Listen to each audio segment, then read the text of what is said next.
Hey all, and welcome back to Spyro the Dragon. Well, I think it's time to move on from the Artisan homeworld. We've pretty much done everything we can here, 100% of it, beautifully, by the way, chaff. So now it's time to move on to the war-torn world of the Peacekeepers, and for some reason, the balloonists get the say in whether you're allowed to go to other worlds or not. Are they just like a race of babysitters? Did the adult dragons not trust Spyro enough to go to other worlds until he had done everything?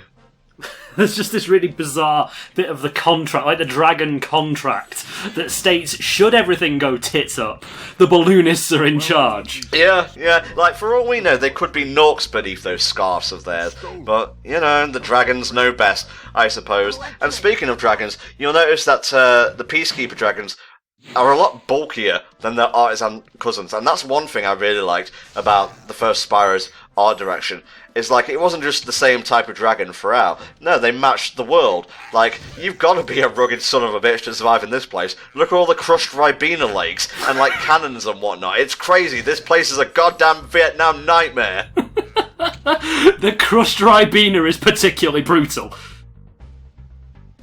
The nice thing about the dragons as well is that not only are they sort of bulkier and a bit spikier, but they've all got that kind of sort of more, I guess, feline texturization. Like, they're a lot more sort of wild looking to match with the theme. It's really nice. Again, art direction on point in this game. And I love the gimmick for this place too, especially when you compare it to... the gimmick for this world is the cannons, by the way, just in case I didn't really clue you in there. The gimmick in the Artisans world is chasing sheep around, so I think the Peacekeeper world wins handily here in the gimmick department. If there were gimmick Olympics, the Peacekeepers would take the gold. Really? Really? Really, yep. Oh, so Chaff, what does that little manual of yours say about the Peacekeeper world? Anything interesting? Any tidbits to divulge? Well, it says, these large, powerful dragons enforce order throughout the world. They are the strongest of all the dragon families, and know the most about battling their enemies. Nice. They live in the desert sand dunes, tar pits, and ice caves, and are always on the lookout for creatures breaking the peace. Ah, nice. Because you see, they are the Peacekeepers, not the war letters, I guess? Well, you see, they keep the peace via war. Ah, okay. Oh, so it's like the US government. Oh, we went there. Topical. Yeah. Oh, you found in the Ribena. Why would you do that? It's just so tasty. I thought it was grape juice. I guess this is as good a time as any to, like, bring up, how the hell does Spyro not die? How does it work, Chef? Well, thankfully, he has a helpful little friend in the form of Sparks the Dragonfly. He pretty much takes all your hits for you, really. If you take one hit, he turns blue, like you see here. You take another one, he turns green. And you take another hit, and Sparks is gone. And then at that point, you take a hit, and it's over. Also, you need Sparks to get your gems, so...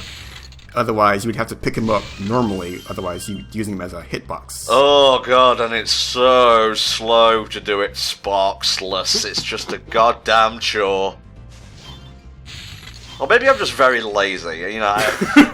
I'm not really ready for that level of introspection, to be quite honest with you.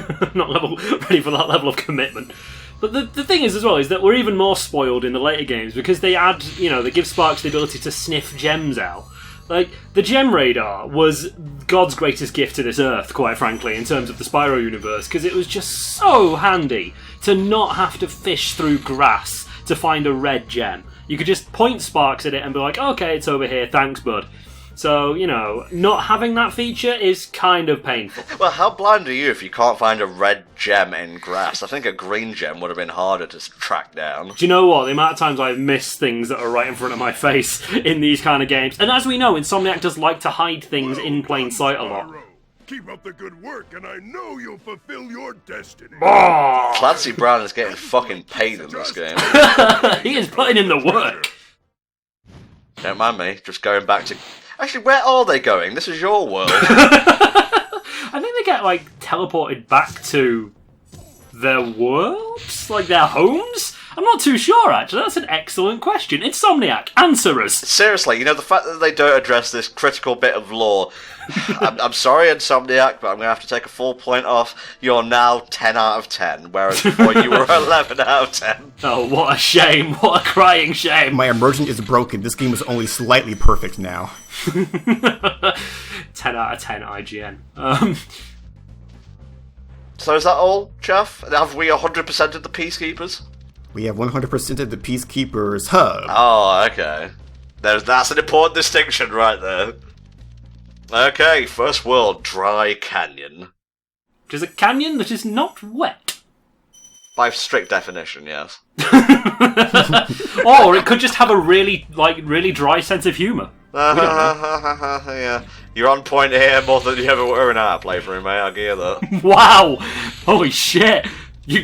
Well, that one was live. Here, you've got time to plan those wicked jokes. Chaff, can you try and keep the peace, please? I don't think I can handle this. Funny. Tell us a bit about Dry Canyon, Chaff. Well, after we run some laps to catch this guy, basically I guess the big thing about this level is you're going to see a lot more long gliding sections, because it's a very big open area, as canyons tend to be. Yeah, and it's a lot more vertical than the other levels we've encountered thus far. Yeah, that's the word. It's very up, vertical. Yes, high. That's the word. Oh, smooth, seamless, beautiful. Wait, what? You can do that? Yeah? Yep, you can do that. Spyro don't give a fuck. Thank you for releasing me. Okay, that's not the voice I would associate with that name.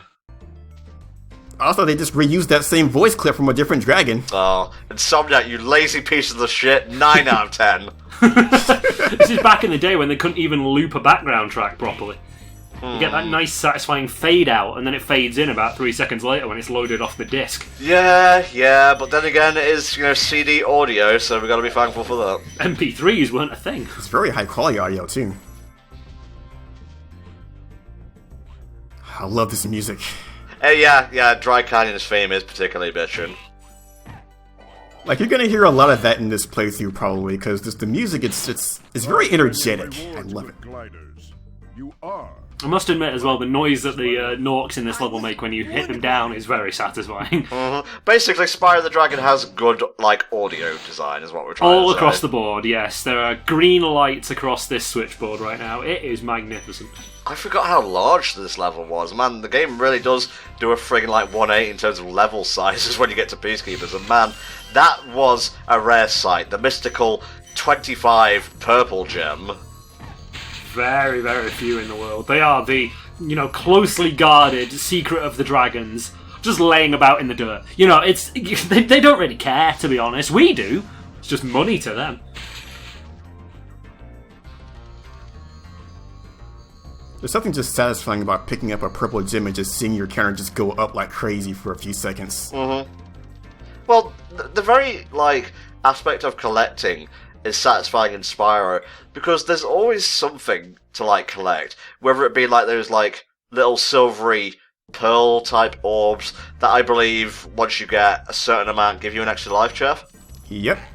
And you've also got, missed collectibles like keys, you've got gems, you've got the dragons to save, and whatnot. Beautiful glide there, by the way. So you're always being rewarded for exploring, which is great in big levels like this, because you can't just have, large swathes where nothing's happening. You always gotta be doing something, otherwise what's the point of making that large amount of space?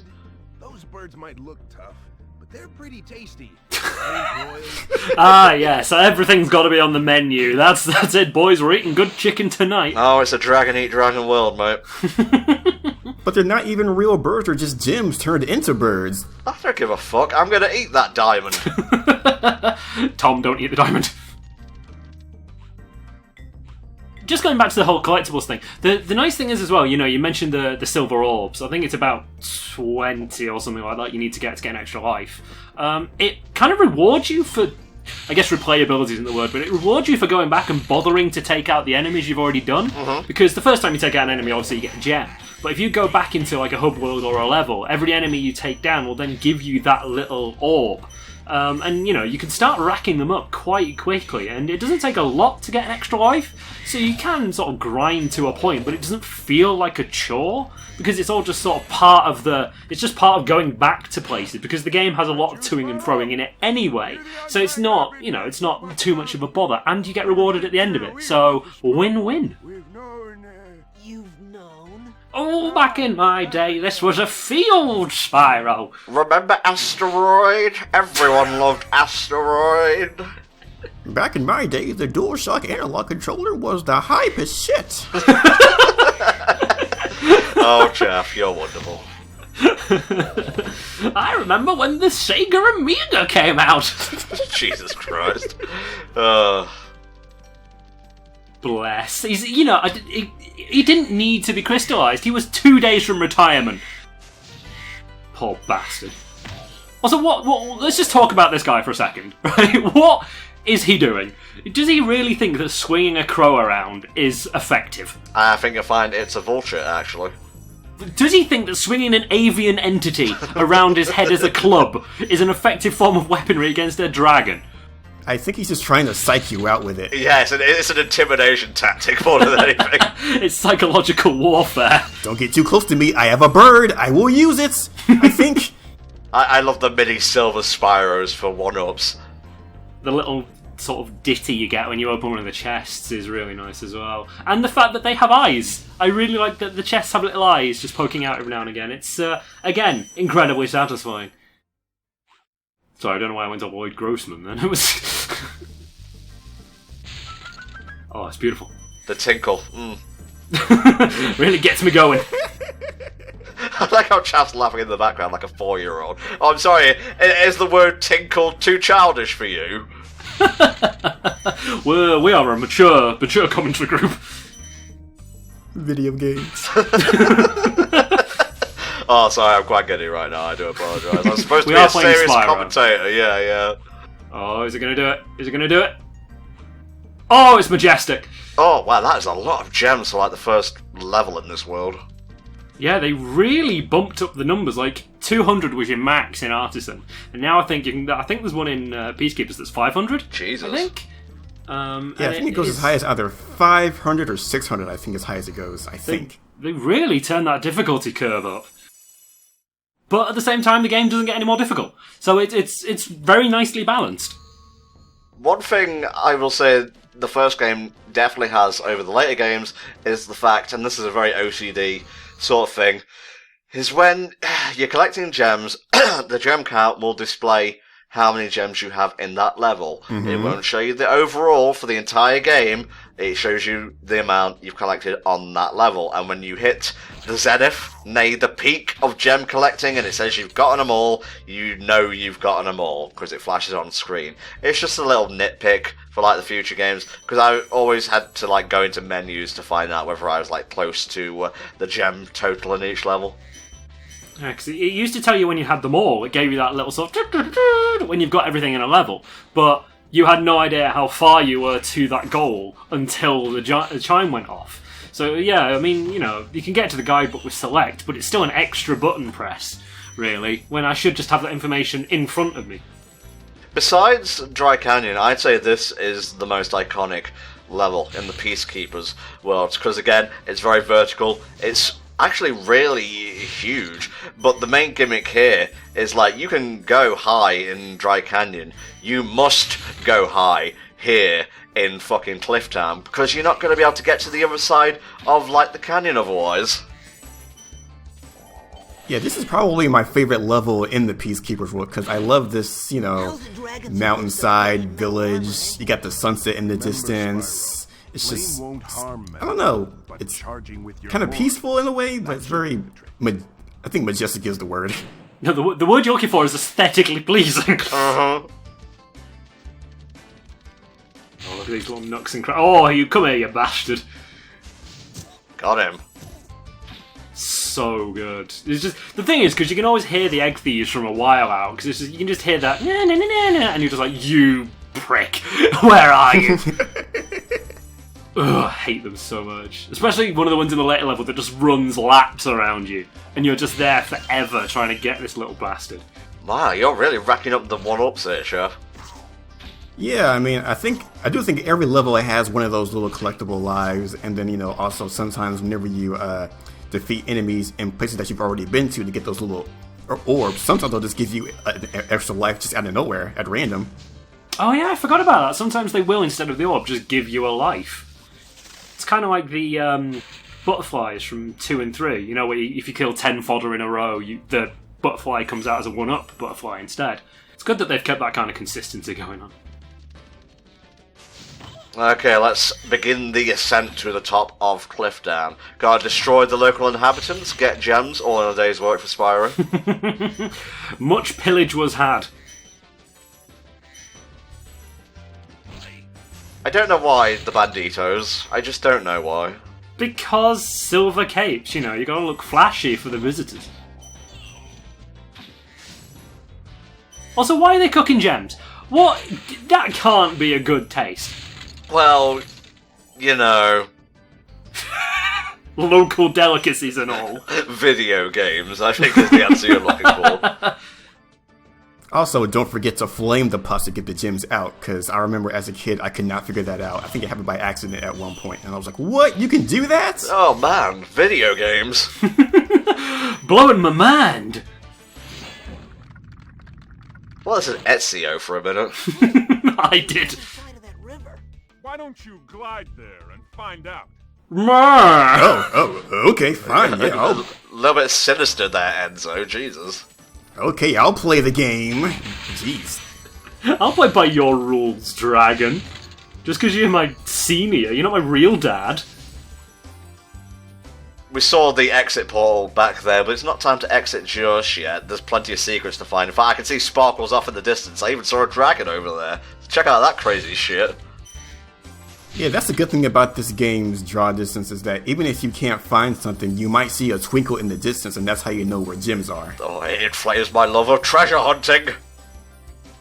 It's a weird thing, because I think it's to do with sort of sprites and models, I think, really. It's just a nice quirk of the engine, which I'm very thankful for. Yeah, I remember seeing a video about it. I think the cartridge just called it level of detail, where they would render a lower poly version of the background in the distance, and then as you get closer, the texture would fade in, and then the more polygons would come in with it to make it more detailed. And that's a way for them to kind of save memory, but still render everything at once, without having that infamous, black fog in the distance like other PS1 games would have. Cough, Ape Escape. Yep. What are these things running about? They like lizards? Yeah, they're like sort of bipedal lizards. Interesting. Dinosaurs, almost. Yeah, I always assumed they were like baby velociraptors or something. I don't know. Yeah, they didn't really win on the evolutionary food chain. Dragons are the premier race in this world. Well, them and Norks, I guess. Norks and tiny midgets with short man syndrome.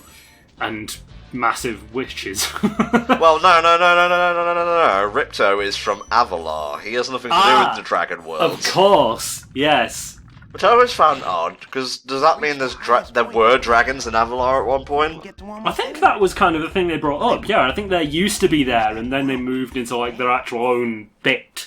They migrated to the dragon world. Oh yeah, of course they did. Yeah, that's how that goes. That's what the big portal was at the start of 2. It used to be a gateway between Avalar and whatever this world's called. Well, I look forward to forgetting that, so I can bring it up whenever we do Spyro 2. Yep. Anything left to cover here, Chaff, or have we successfully, destroyed Clifftown's economy by robbing it of all its jewels?